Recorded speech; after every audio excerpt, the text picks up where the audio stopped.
사랑하고 축복합니다. 예수님은 당신을 사랑하십니다.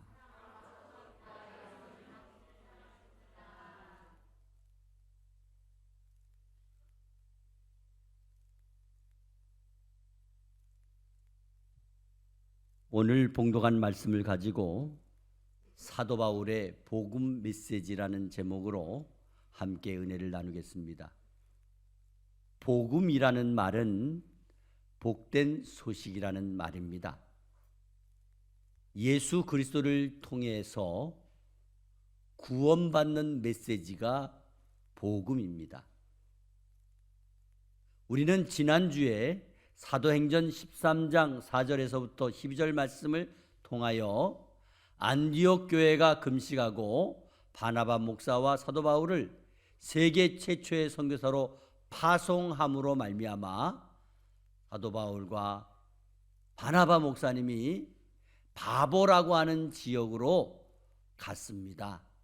거기서 로마의 총독 서기오 바울이 집권하고 있는 곳인데, 그것은 무속신앙, 점술가 또는 우상숭배, 영적인 문제가 아주 심각하게 어려운 그런 현장이었습니다.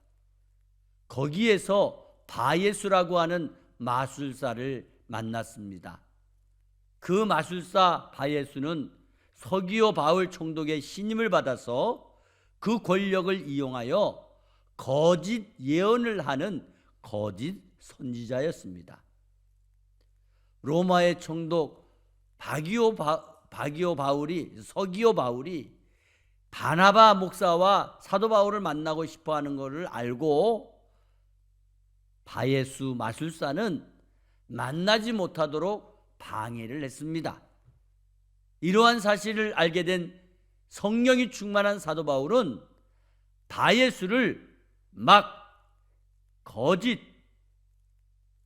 마귀와 같고 사탄과 같고 사람들을 속이는 사기꾼 같은 그런 존재라고 하면서 앞을 못 보는 맹인이 되어 살라고 말씀을 선포하자 그가 맹인이 되었습니다.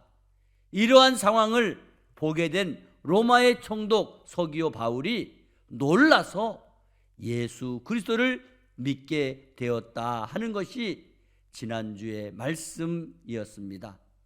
오늘은 계속 이어서 13장 13절에서부터 23절 말씀을 가지고 사도 바울의 복음 메시지라고 하는 제목으로 은혜를 나누려고 합니다.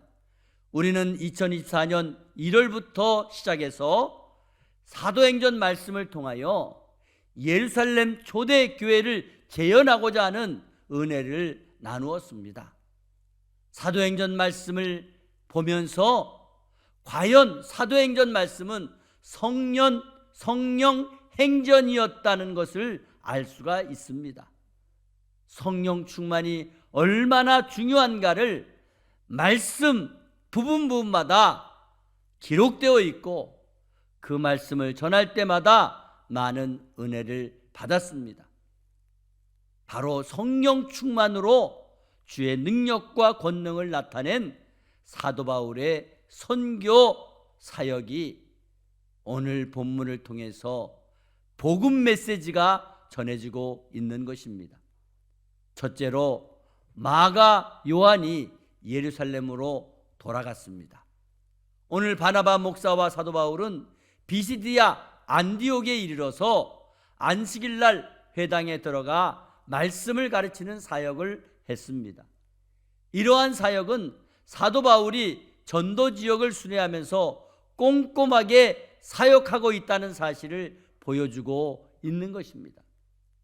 특별히 사도 바울이 전도 여행을 떠날 때마다 주로 갔던 곳은 대도시를 중심으로 전도를 했습니다. 물론 오늘날 우리가 선교할 때도 전혀 복음을 듣지 못한 미전도 종족들이나 오지에 들어가서 복음을 전하는 것을 볼 수가 있습니다.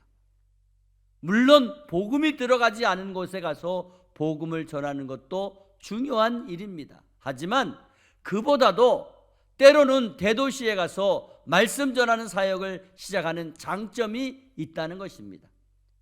왜냐하면 대도시에는 우선 사람들이 많이 살고 있습니다. 거기서 만나는 사람들이 있다는 것입니다. 그래서 도시에 교회를 세우고 거기서 제자 훈련을 시켜서 중직자를 세우는 것이 훨씬 더 효율적인 복음 사역을 감당할 수 있었던 것입니다. 분명히 하나님께서 복음이 필요한 현장에서는 사람을 보내주시고 그 현장에서 말씀을 가르치는 사역을 하게 하셨으며, 그런 일꾼을 통해서 교회를 건강하게 세워 나가신 것입니다. 사도 바울이 했던 사역을 살펴보면 언제든지 대도시를 순회했던 것을 많이 볼 수가 있습니다. 사도 바울이 지나갈 때마다 그 지역에 남기고 갔던 것은 바로 예수님의 제자들이었습니다. 그 제자가 중심이 되어 교회를 세워 나갔던 것입니다. 그런 가운데 중직자인 장로를 세워서 교회를 맡기고 간 것입니다. 사도 바울이 전도할 때 말씀을 가르치는 사역을 통해 많은 목회자가 양성되었던 것입니다. 선교 지역에 가서 말씀을 전해 제자를 삼아 선교 지역의 책임자로 세워 맡기고 간 것입니다.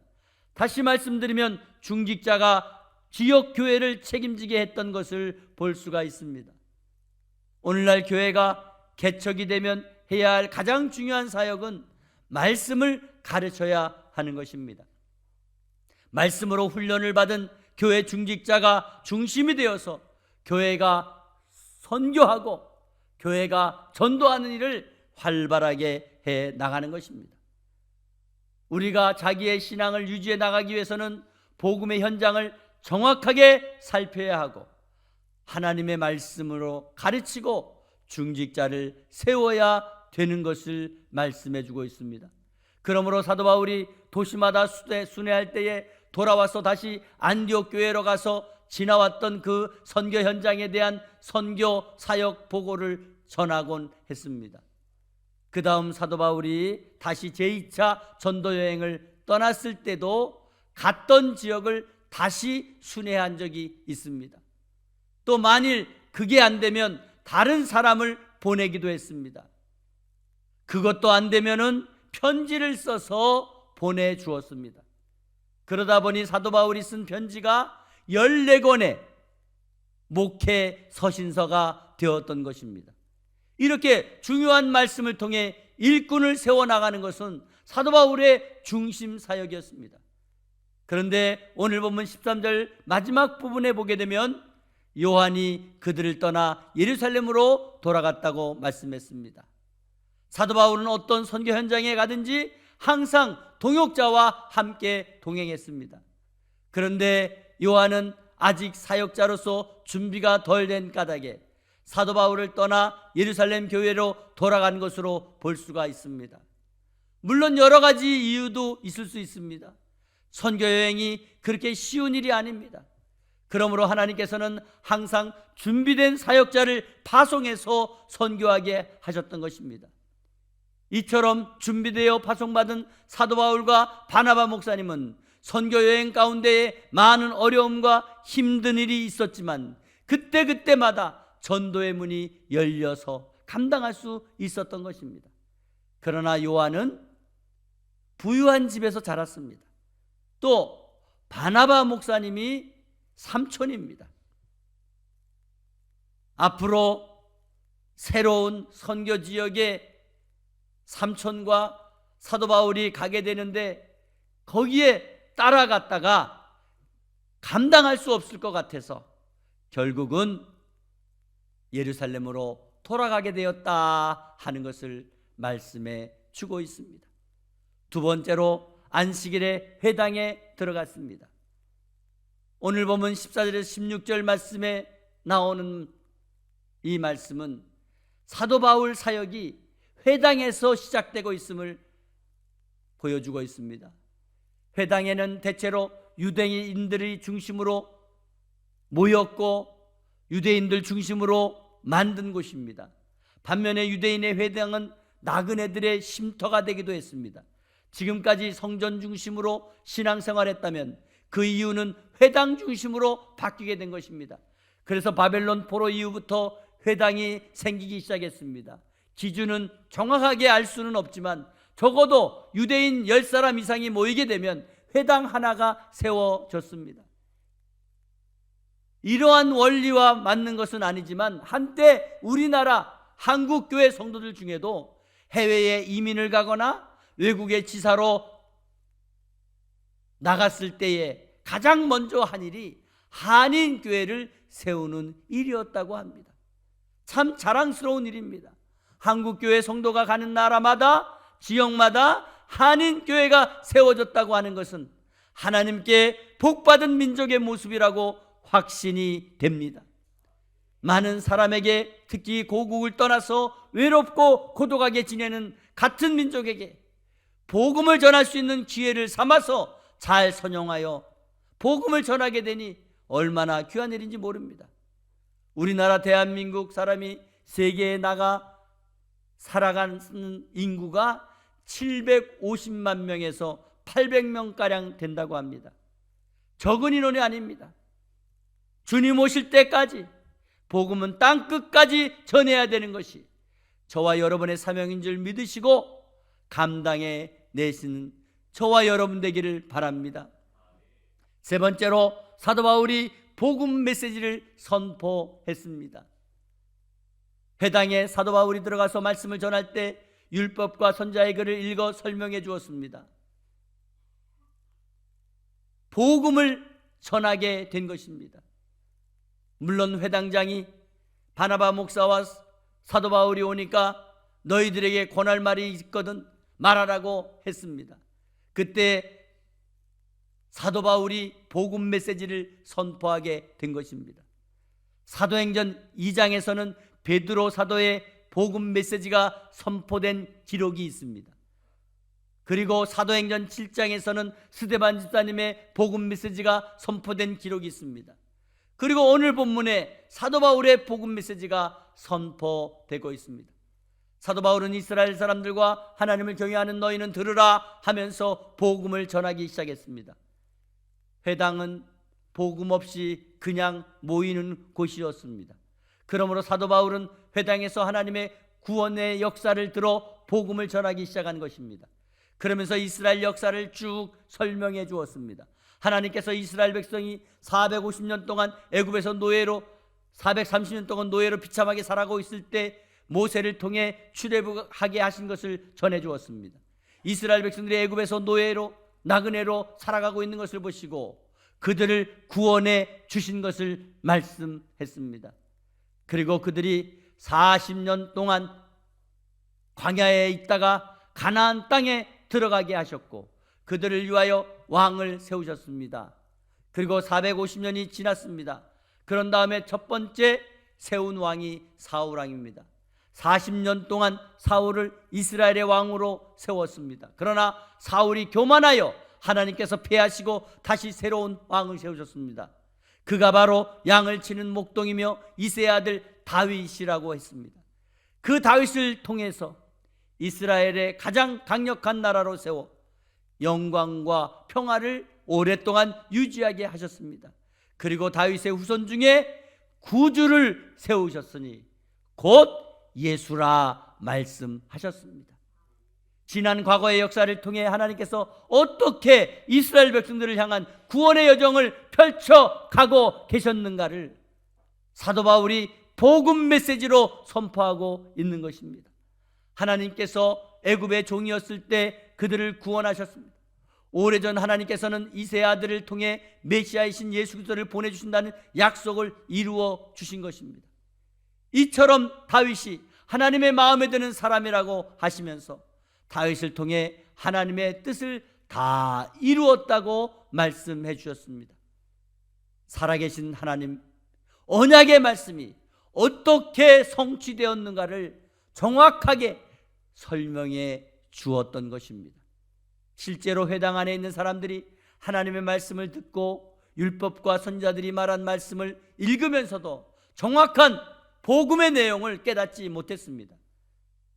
그런 자들에게 사도 바울이 이스라엘 역사를 들어서 하나님의 말씀이 어떻게 성취되었는가를 자세하게 가르쳐 준 것입니다. 이것이 바로 복음의 메시지입니다. 정확한 복음을 선포한 것입니다. 이처럼 하나님께서 이스라엘 역사를 통해 메시아이신 예수 그리스도가 오시게 하신 것입니다. 사랑하는 성도 여러분, 예수님께서 이 땅에 메시아로 오셔서 이 땅의 모든 죄의 문제를 다 해결해 주신 것을 믿으시기 바랍니다. 그분의 오심은 이스라엘 역사 가운데 이새의 아들 다윗을 세우시고 그의 씨로 말미암아 구주 되신 예수 그리스도가 오시게 된 것입니다. 그리고 오늘날 우리는 예수 그리스도 안에서 하나님의 자녀가 되는 영광과 축복을 누리게 된 것을 믿으시기 바랍니다. 이 놀라운 복음의 소식을 주님 오시는 그날까지 온 세상에 전하는 사명을 저와 여러분이 받은 줄 믿습니다. 그래서 그 사명을 감당해 나가야 되는 것입니다. 이번 다가오는 성탄절의 의미가 더 새롭게, 더 놀랍게, 더 크게 저와 여러분의 가슴에 새겨짐으로 하나님께 영광을 돌리게 되는 은혜가 있기를 주 예수 그리스도의 이름으로 축원합니다. 축원합니다. 살아계신 하나님 아버지 감사합니다. 오늘 사도 바울은 다시 새로운 지역으로 가서 복음을 전하되 먼저 회당에 가서 구약의 역사를 전해주면서 하나님이 우리를 얼마나 사랑하고 또한 하나님께서 우리를 위한 계획을, 구원 계획을 가지고 있음을, 다윗의 후손을 통하여 구주를 보내셨으니 그가 예수라고 전하고 있습니다. 하나님, 예수 그분이 우리의 구원주로 이 땅에 오셨습니다. 아버지, 그 예수가 탄생한 날을 우리는 생각을 합니다. 아버지요, 다가오는 성탄절의 의미가 더 새롭게 하시고 더 놀랍게 하시고 더 크게 하시고 더 은혜롭게 하셔서 우리의 성탄이 남다른 성탄이 되게 하옵소서. 주님 오시는 그날까지 사도 바울의 복음 메시지가 우리를 통하여 선포되게 하옵소서. 주님 영광 나타내게 도와주시옵소서. 거룩하신 우리 구주 예수 그리스도의 이름으로 기도하옵나이다. 아멘.